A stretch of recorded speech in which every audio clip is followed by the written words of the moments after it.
Up to 30% of an electric vehicle's energy consumption is used for heating and cooling the interior of the vehicle.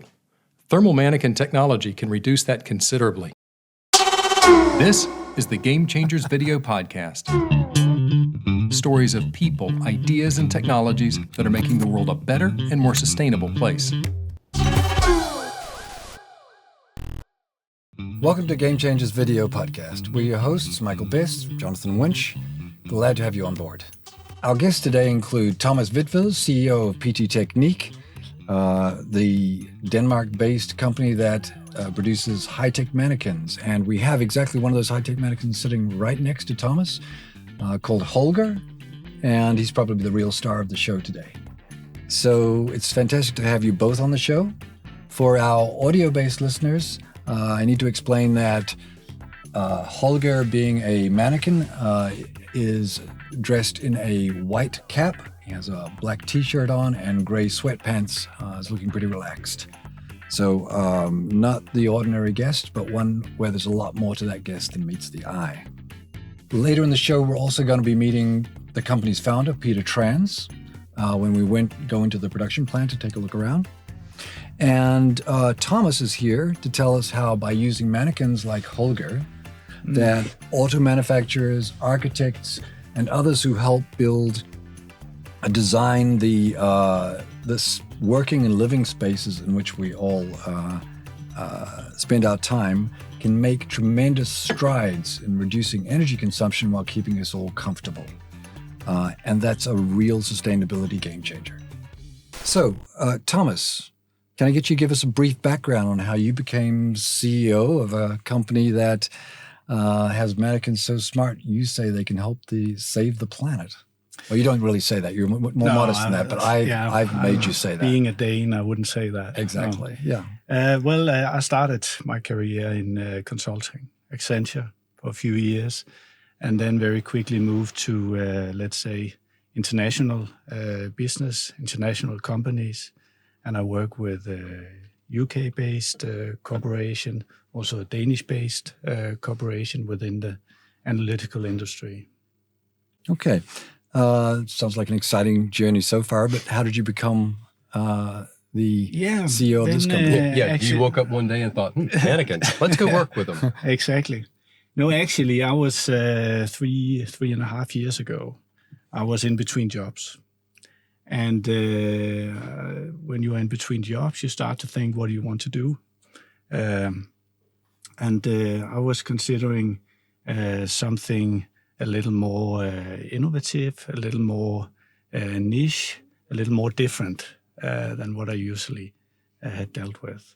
And also a smaller company and something I could, let's say, buy into. And I found Peter Trans, we'll read later, the founder of PT Teknik. Peter was looking for, let's say, next generation for his company. And we found that there was a good match, Peter being very technical, me being from a more commercial side. So that just clicked, and I found the product quite fun as well. That's also important. Okay, thanks for sharing that. But can you tell us a bit more about Holger? What is Holger, and what's he capable of? Yeah. So Holger is a thermal mannequin. So basically, Holger will heat up like a normal person. That means Holger will influence the environment like a human influences the environment. But also Holger will sense the environment. So Holger will be able to, with some sensors and software embedded, will be able to give an assessment of, is it hot or is it cold in here? What is the thermal sensation? And Holger is even capable of doing it in different zones of the body. So he will be able to give an assessment. Do I freeze on my feet now? Or is it cold in the head or warm elsewhere?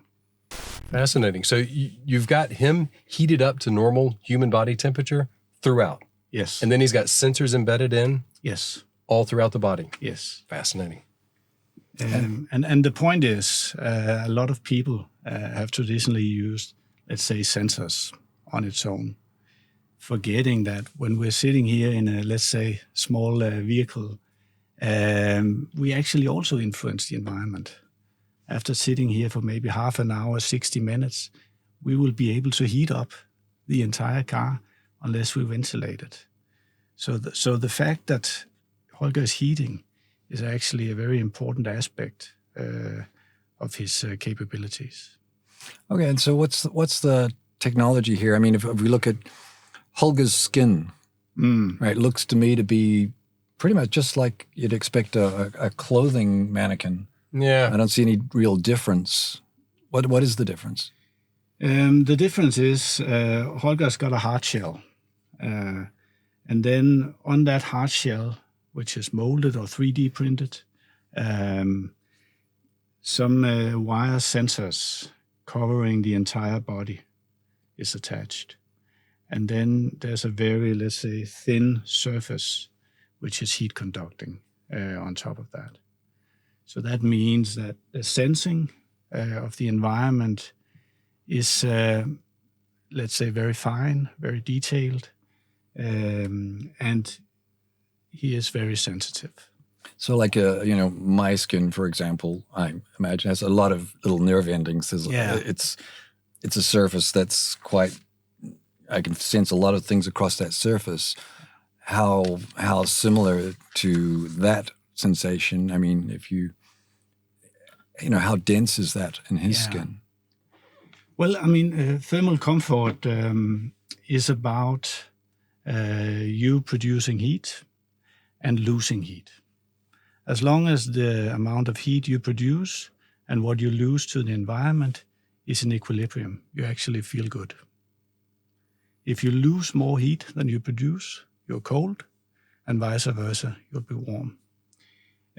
So this is the basic concept of Holger.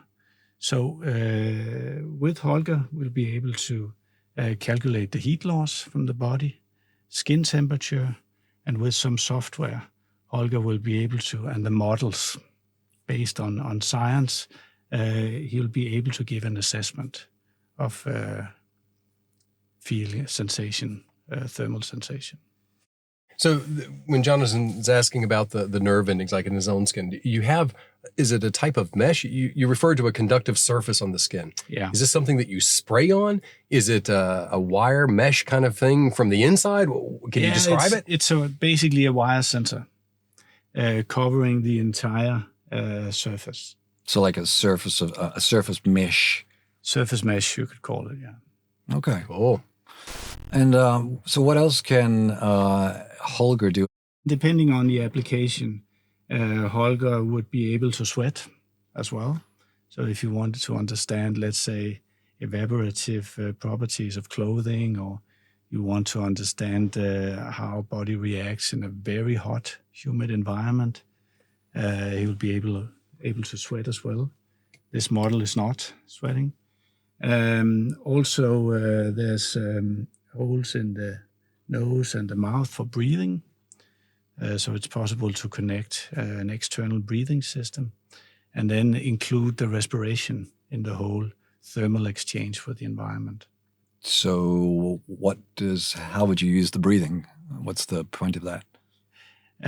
Well, both the whole physiology of a person works in the way that the exchange of heat with the environment goes through your skin, through the sweating, and through the breathing. Mm-hmm. And you also radiate in a way. So to have the full picture, you actually need also to include the breathing. So is this new technology, or is it technology that's been proven over time? Where are we at in terms of the innovation wave there? Actually, this is, if we go way back, this was founded, I think, in the US military in the 30s or 40s, where they, let's say, built a copper mannequin, heated up, and measured the skin temperature in different environments. This, let's say, as a product, this was used a lot in the university environment, in the 80s, 90s, zeros. And now, because it's becoming more standardized, easy to use with the software, it's penetrating the industry as well. One of the things I know we talked a bit before this, when we were talking about doing the episode, I think one of the most fascinating stories that you have, one of the most fast applications of mannequins was in electric vehicles. And I can't almost wait for you to tell that story because that's really, really... When we heard this, we were both blown away. Okay. Wow. Yeah. So tell us the background on that. What's the problem with electric vehicles that mannequins like Holger here can make a big difference to? Yeah. Vehicles have traditionally, in the gasoline era, produced a lot of heat. And when in the cold environments, that heat could be used inside the cabin for heating up passengers. It was basically free heat, right? It was free heat. Like from a gasoline engine or a diesel engine? Yeah. This is no longer the case. With electric vehicles, you need to spend your energy wisely because you want to have a certain driving range. And actually, the energy you use inside the cabin is quite significant. In 0 degrees, typically you will use 30% of the energy of an electric vehicle inside the cabin.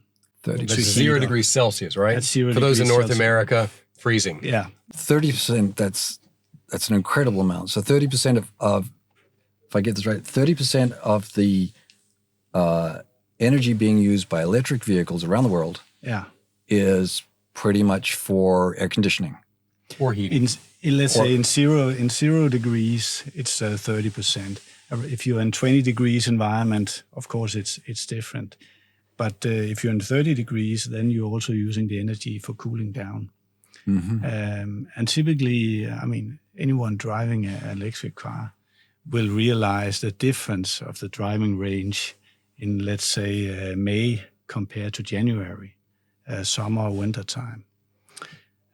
So this is the issue facing the let's say electrical vehicles. So we take like all of the electrical vehicles. If you look forward into the future at all of the energy for all of the EVs, 30% of the battery is. So if you could reduce that a little bit, or a lot. Yeah, that's a significant number. Yeah, that's but huge. Is it roughly the same if for heating and cooling? So you're saying 0 Celsius freezing and 30 Celsius. Those are your kind of two benchmark points, one for heating, one for cooling. And they both take about 30% of the battery energy. It's in that range, Yeah. But the point is, you can do it in an efficient way or in a non-efficient way. So you can heat up the vehicle in an efficient way.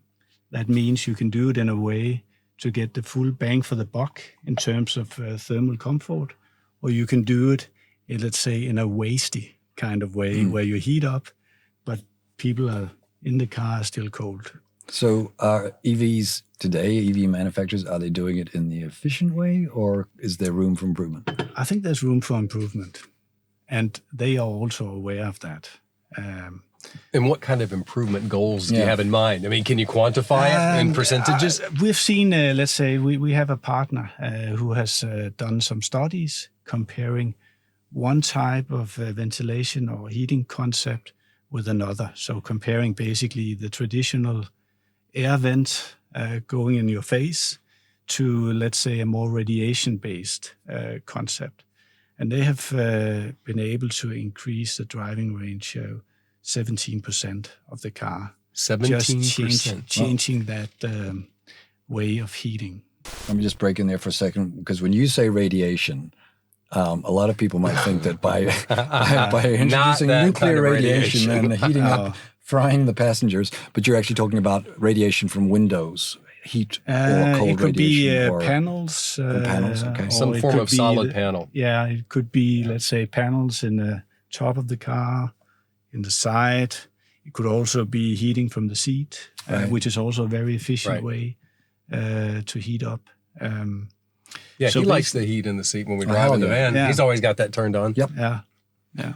Okay, so, and by placing Holger in, for example, an automobile or in an airplane seat, perhaps? Or in a train. In a train, yeah. Yeah. That enables you to see whether the thermal environment is going to be comfortable, and then compare it to how much energy is used. to Exactly. create that. Okay. Exactly. So this is the game, right? During the, let's say, research phase or development phase of a vehicle, the whole energy aspect is absolutely critical. Mm-hmm. But you also want to be able to understand and improve in a very short time. You don't want to be 10 years developing a car. You want to do it as quickly as possible. So you need to have an instrument which is repeatable. You, let's say... Without opinions and good days and bad days. Exactly, and someone, who can work 24 hours. You use a mannequin to evaluate one scenario, let's say the scenario with just warm air coming in your face, and then you compare that with another scenario, and then in that way you iteratively can optimize the energy usage in the vehicle. So would you also need to test that, for example, in an automobile, would you also need to test that up against real people, or is it sufficient to use the mannequin to... And how do you know that the mannequin's experience reflects that of real people? Let's start with the last question. So the mannequin has sensors covering the whole body. That sensor input works through a software. In the software, we have adopted the latest models based on science of how a thermal sensation would be given that sensor input. So those models are from human trials? From human trials. Some of the models are quite old, from the 80s, where they brought in hundreds of people who gave a vote, a thermal vote. Some of the models are very new. So we work with those models, and that is now in the software. Okay. So there's quite a bit of reality in what Holger experiences is very similar to some sort of average human being. Yes. Mm-hmm. I mean, there is, of course, thermal sensation is a subjective matter. But when you look at science and look at how people actually perceive thermal environments, there is, as always, a bell curve. Mm. So it is possible to point to a median and, let's say, a standard person. And another point is you can actually code in to the software what is the person profile. Oh, now that's so interesting. If you want to look at, let's say, science has shown there is difference in thermal perception between sex, male, female, but also between age groups. Mm-hmm. So that is in the software. Those are the more modern models. So someone testing would be choosing perhaps an age group, choosing, well, I guess clothing is also an aspect of it. Clothing, exactly. So you would typically, if you're, let's say, developing a car, you would choose some standard clothing you want to define. And you can also use the mannequin to define very precisely what is the insulation value of the clothing. Wow. So as a research tool, it's really useful. It's repeatable. If you use a person, coming back to your question, yes, they would still use real people at the end of the day. But the problem with real people has always been that we are not repeatable. Yeah, it's too subjective, isn't it? So we can have, you can make one test one day and then repeat the test the next day, and the person would give a different vote. So I guess the only real way to do that would be to take a statistically significant number of people, 200, to test one test, whereas here we have the one mannequin you can use. Yes, yeah. Well, that makes a lot it's of quite sense. a savings. Yeah. It does. It does. To see if I've got this right, if I'm understanding you right, for the development of a car, for example, you said you can use radiant panels of some sort to heat a person, as compared to air. Yeah. Blasting air on us isn't so effective. It takes more energy and it isn't as comfortable necessarily. So in the past, when you're putting air vents in a car, they're pretty much in standard locations. You don't have to really do so much research to figure out where they're going to go because there aren't so many opportunities. No. I can imagine, and this is what I want to know if I'm correct in understanding, for auto development, if you're looking at radiant panels, the placement of those, I mean, of course, in a seat makes sense because we're sitting on the seat. Might as well heat us that way. Yeah. But if you're looking at how the mannequin is perceiving and sensing heat from different angles and different positions, the development of the car design itself is critically integrated now with defining where we have opportunities to place panels. Exactly. So the shape and size of a vehicle, whether it's a sports car or a big family car, can have a massive difference in how it's going to feel for heating if you're using radiant panels. It's becoming more complex because as the autonomous car develops, you'll be moving around. You'll be then Holger will be driving, right? Yeah. You'll be at one point you sit like this. Next point you'll be leaning down. And you can turn around. You can face people like we face each other. So that is making it even more difficult for the car designer to place, let's say, the radiant panels or air vents or whatever they want to use to keep people comfortable.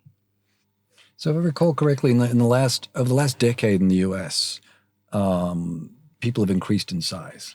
So on average, I think it's something like that. About 20% over the last decade, about 20% of the population has increased 20% in weight. Yeah. And so is that important to reflect in the size of the mannequin? Is that an issue? Well, if you want to do it 100% correct, then the mannequin should have a larger size to reflect that. But as we work with software and the models inside the software, it is possible to do some correction for the size.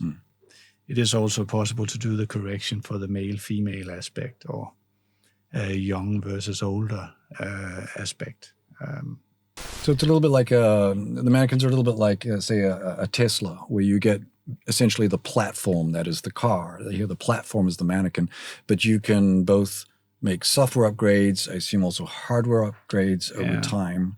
So, and then you can manipulate the data to pretty much use that platform to reflect any kind of reality. Yeah. I mean, the software, the sensor data and the shape doesn't change a lot. But the way you actually handle the sensor input will improve over time as models become more complex, will encompass more details.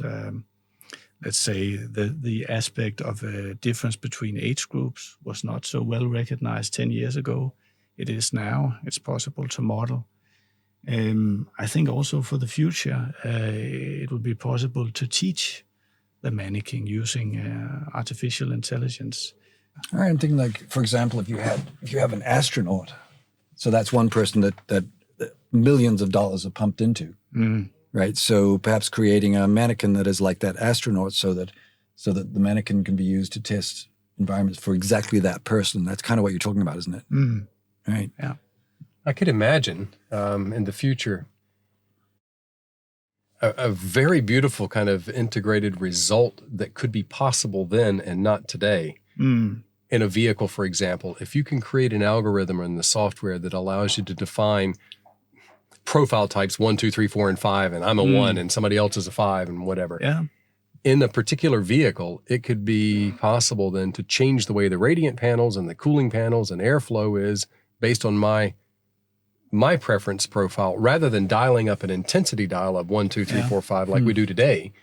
Maybe the vehicle can actually heat differently based on a profile. Yeah.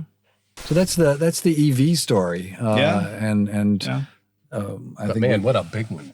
Okay, so I just also want to ask you about another aspect that you talked about, in the prep for the podcast, is that you talked about the ability to use mannequins to help to design modern buildings or to renovate buildings that are already existing.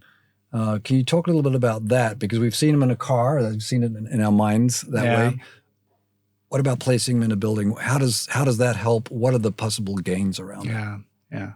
Well, I've seen some recent studies showing that 40% of the whole energy use in Europe is actually in buildings.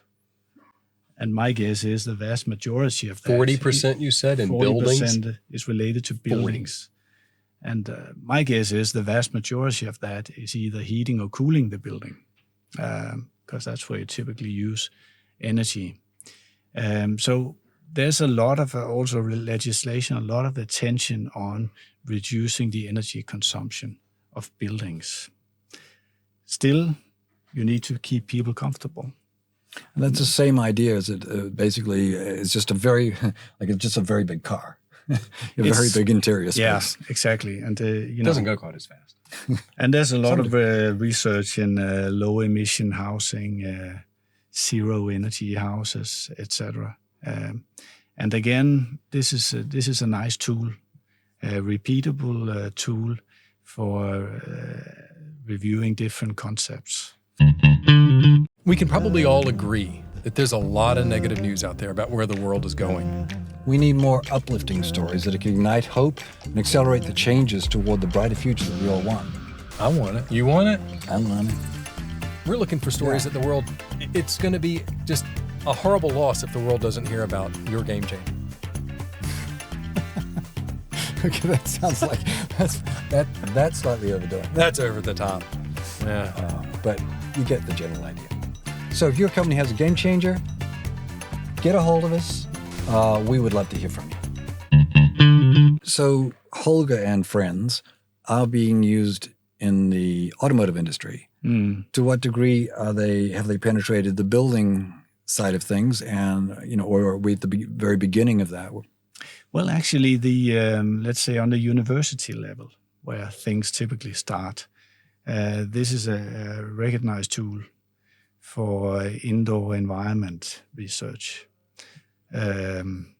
analyzing HVAC, different personalized HVAC systems. HVAC being? Heating, ventilation, air conditioning. Okay. Yeah. Also analyzing, let's say, even air quality in buildings using the respiration function. So in the university level, this is a well-recognized tool. In the industry, it's only a few front runners that are using this. Mm-hmm. Do you think, so the people designing buildings, typically architects, instrumental here, what do you think the level of awareness is that someone like Holger can make a difference? Yeah, well, I think it's low. Mm-hmm. I think this is where I see our product at this point is it's well established in the university world. We're starting to get some, let's say, awareness in the car industry, automotive industry, because of this race of development. Next will be the building industry. But at this point, people tend to look at the air temperature sensors to kind of understand the indoor environment. So that aspect is a somewhat more primitive than it could be. So, I mean, there's a lot of money. If you have 40% of the energy used in buildings in Europe, that's a lot of money. So, and I also know that, the EU legislation that's being recently passed is calling for a lot more focus on emissions of buildings.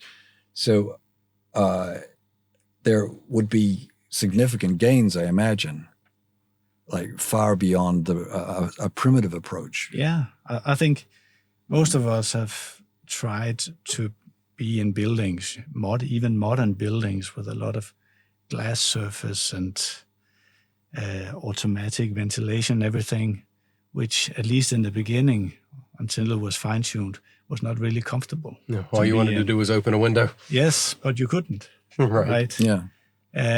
Hotel rooms. Yeah. And that's a typical example of, let's say, a building that was designed where the thermal comfort aspect maybe was just reduced to an air temperature assessment. Yeah, it's But a the lot whole- more than just temperature, isn't it? When you work with glass, you tend to have radiation as well. And that creates a big difference. For, let's say, calibrating the building for humans, right? Instead of having to suffer for 6 months until the landlord finds out, okay, when the sunshine, maybe I should turn down the heat a little bit. So it's, at the end, it's simple things, but it's important in let's say, the overall aspect. So again, if almost all the building designers of one kind or another used mannequins, there could be a significant reduction in the I think energy it's definitely the whole design of buildings. Also, another aspect is the physiology. The fact that when you are active, you also, let's say, produce more heat, and you prefer lower temperature. So that can also be modeled with a mannequin. So let's say a building is used for fitness, then you can actually code the mannequin to that type of activity level, and it would come up with a fair assessment of the thermal environment. I was going to say here for our audio listeners that looking at Holger looks like he works out. Yeah, he's pretty fit. He looks pretty good in that black T-shirt, I have to say.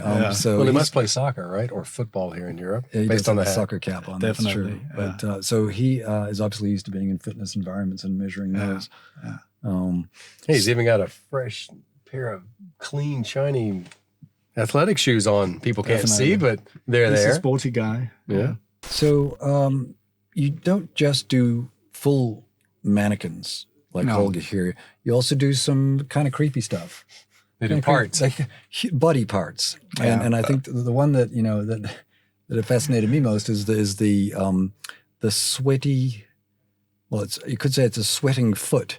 Yeah. But it's also got a calf attached to it. So tell us about the sweating foot.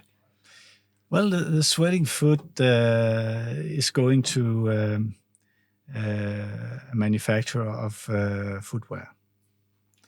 This is again, there's a standard for this. So you can actually, in China and Europe, US, you can actually look into certain testing standards for footwear. And this prescribes you can use a model of a foot, size 43, European size 43, which is capable of distributing water on the surface. And then you can use the sweating foot. So the sweating foot, what is it? What's the sweat? And I mean, do you sort of like pour a mixture in the top of the foot? Yeah. And it has this particular sweating foot product has 16 sweat pores, which has an individual valve for each. So you can actually design like where do you want it to sweat. It is divided into some zones. So you can also analytically understand the footwear. Where is it, where is it good at transporting the sweat? Where is it not so good at transporting the sweat? Is there any cold exposure somewhere in the foot, let's say on the upper foot or the heel? That is all coming through the data when you use the sweating foot. Fascinating. a little different. I want to be sure you get these sweating feet parts to the suppliers or the manufacturers of the products I buy. I have quite a few pair of boots, and I'm always matching up the right kind of, whether it's a Gore-Tex or other membrane layer with the type of leather in the boot and the merino wool sock that I'm using with it. So for me, it's trying to find the right balance of them, because you run the risk of all the rainwater coming in from the outside, but I tend to generate more sweat, so I have more water coming from the inside than from the outside of a boot. Yeah, exactly. And this is again coming back to the question about who has started using this. These are typically the manufacturers of, let's say, clothing which are for more extreme environments. So let's say the shirt manufacturers are not there yet, but I guess, eventually they will also use this kind of equipment. All right. Wow. So how have the thermal needs of people changed over time? I mean, if we looked back 20 years, is there a different attitude to thermal comfort, or how do you see that? I think there's a different attitude. I think we typically, as we evolve, we prefer to be in comfort.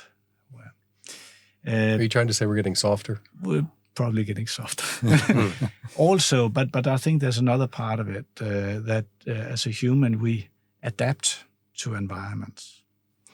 And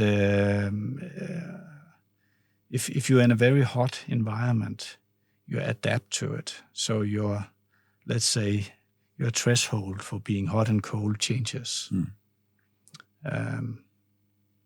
So in that perspective, our conception can change depending on the environment. But in general terms, you see that people are probably a less old school, a bit more comfort oriented than they used to be. I think this is, as we evolve, we prefer to get rid of the small pains we have in our life. What about the technology going forward? Where do you see things evolving from here in mannequin technology and applications? Well, first of all, as a product, I see it becoming more and more capable of simulating a real person, and also simulating the differences between people, depending on the characteristics we can come up with. I also see this has been largely a university research product, becoming more of an industrial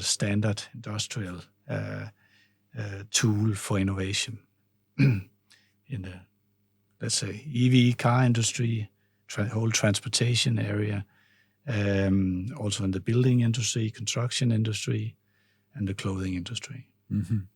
So for you as a company, it's a little bit about choosing where you want to put your efforts. Yes. Yeah. Of course, yeah. So what do you think it'll take for mannequins, given that they can make such a big difference, what do you think it'll take before they're more widely adopted than they are today? I think certainly the awareness for us as a company to make this technology, bring this technology to architects, to car manufacturers, to promote it a bit more. So far, it has been a university research product, and sales has been word of mouth. It hasn't really been promoted and marketing. So it's never really truly been scaled. Yeah. There's a lot of opportunity, it sounds like. Yeah. People just need to know it's there. Yeah.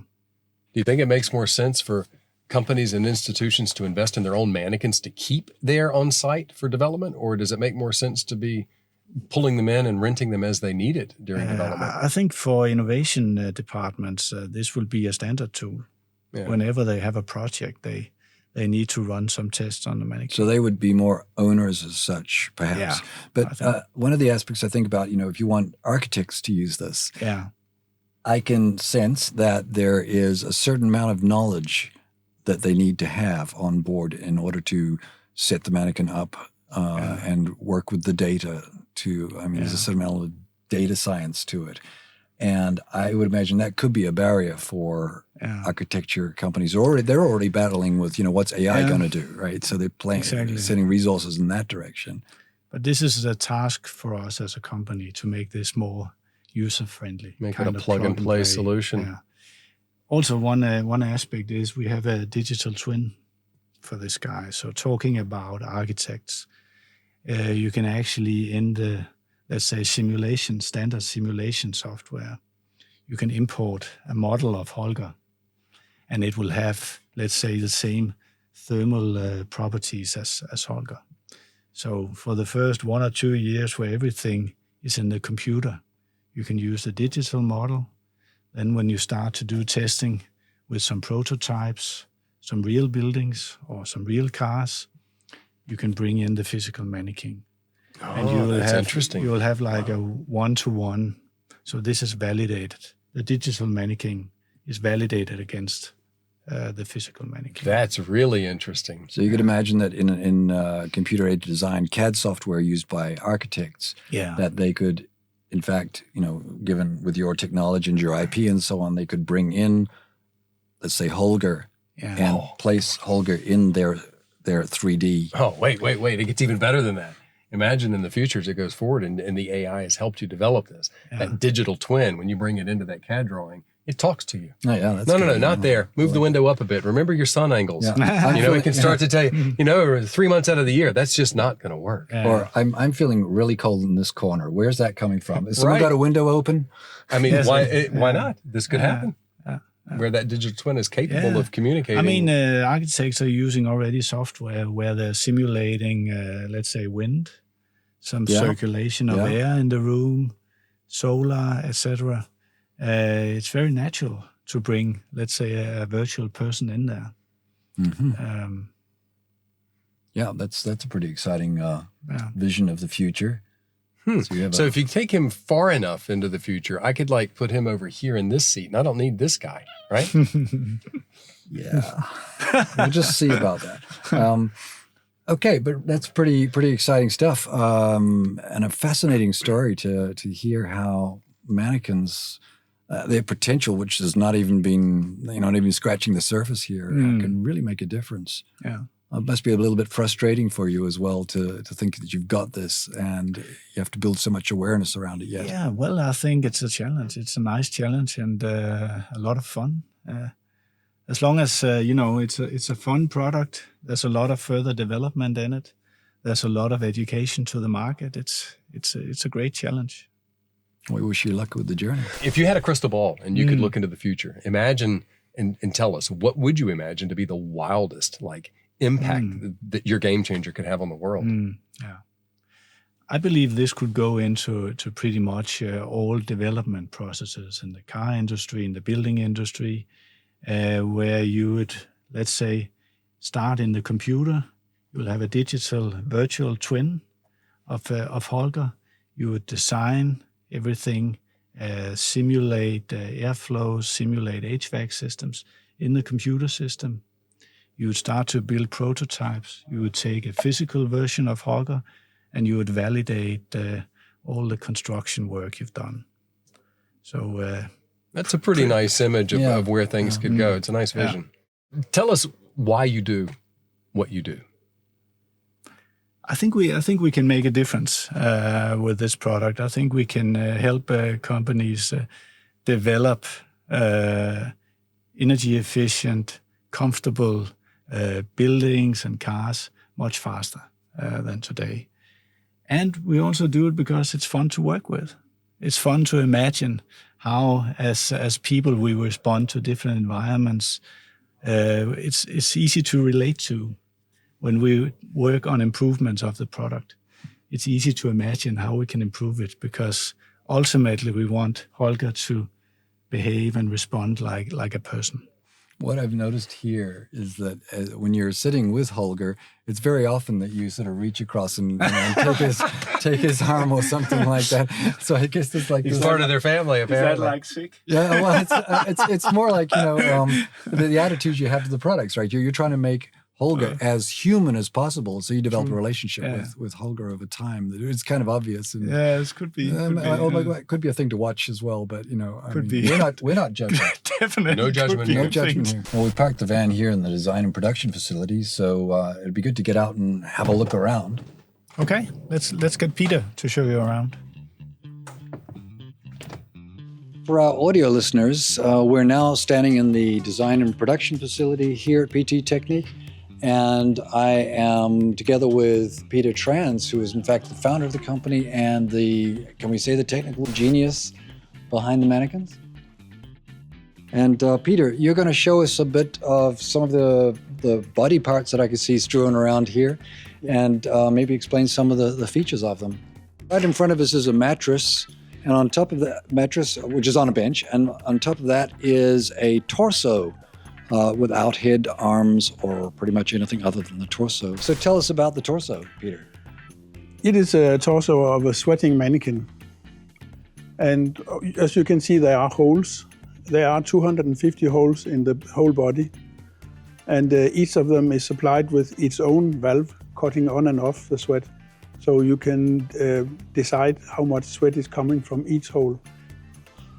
But these are not, it doesn't just sweat out of here, it sort of spreads it across. It will be spread because there is a kind of skin over. Okay. A special garment which is very efficient for spreading humidity. Mm-hmm. Okay.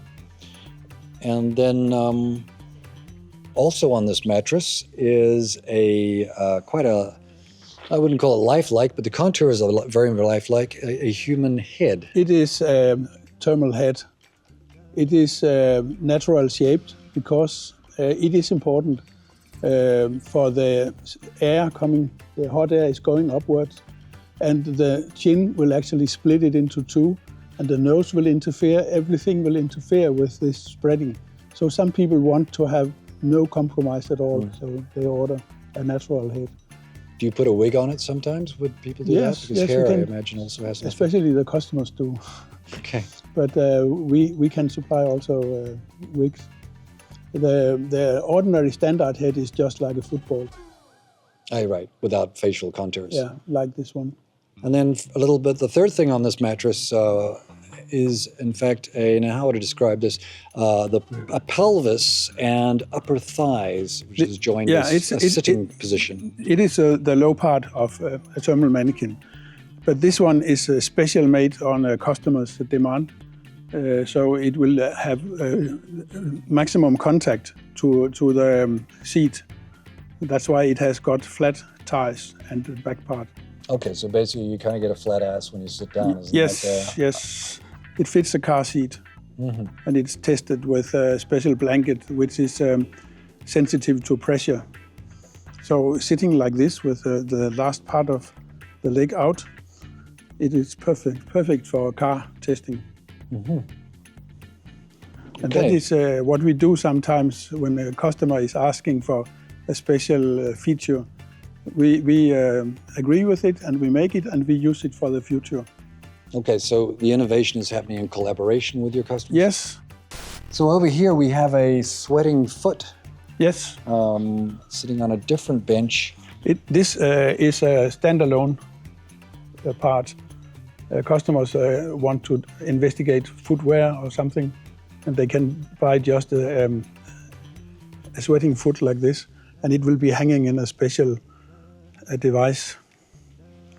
So you just slip the shoe on there, and it can begin to sweat to the Yes, it is heating and sweating. Mm-hmm. And it has a lot of small zones, not like the mannequin. It has smaller zones. So only one foot is 6 or 8 sections.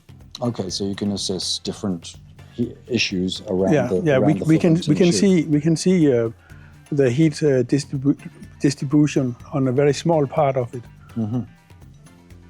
And what are all these electronic components here that are sort of spilling out of the top of the sweaty foot? It is controllers that is controlling the heat and calculating how much heat loss should be on each section. Okay. Measuring temperatures and doing everything. They have their own intelligence and can control the foot without the PC. So there are sort of mini computers. It's one computer on each board. Mm-hmm. So what do we got here? This looks like the production area. That's where we make the parts for the mannequin. Putting on heating wire and putting on compound over them and grinding it so it looks nice and get it painted. So Peter, what inspired you to start the company? Actually, I started making a thermal mannequin at DTU, Technical University of Denmark. And it was only for our own use. It was normal that people made mannequins for their own use in Sweden and France and many other places. And I made one for ourselves and used it for a short time. Then people came and saw it and wanted to have the same. So we actually disassembled our old mannequin and made a casting mold from it. And put the mannequin together again, and it's actually still used. And this was back in the 80s. So the one you built, the original one, is still in use at the It's Danish still used, yes. Technical University Yes, there? yes. Yeah. Uh-huh. The name is Pernille. Okay. Yeah. And it's still like a brand new one. Of course, it's updated because all our old mannequins are sometimes taken back when we have a new technology and we install the new technology and new software in them. So starting up with the Commodore 64, going to a DOS system, going to Windows system, and now small microcontrollers. Well, Thomas, thanks for being on the show today. It's really been interesting to hear what this technology can do for the world. And Holger, even though he doesn't say much, I think he speaks volumes. Thanks for having us. You're welcome. If you like the show, don't forget to hit that subscribe button so you never miss an episode of Gamechangers Video Podcast as we roll them out. And if you're a company with a game-changing technology, reach out to us. Your story could be on the show. Until then, stay curious and keep changing the game. Thanks for watching and or listening to the Gamechangers Video Podcast.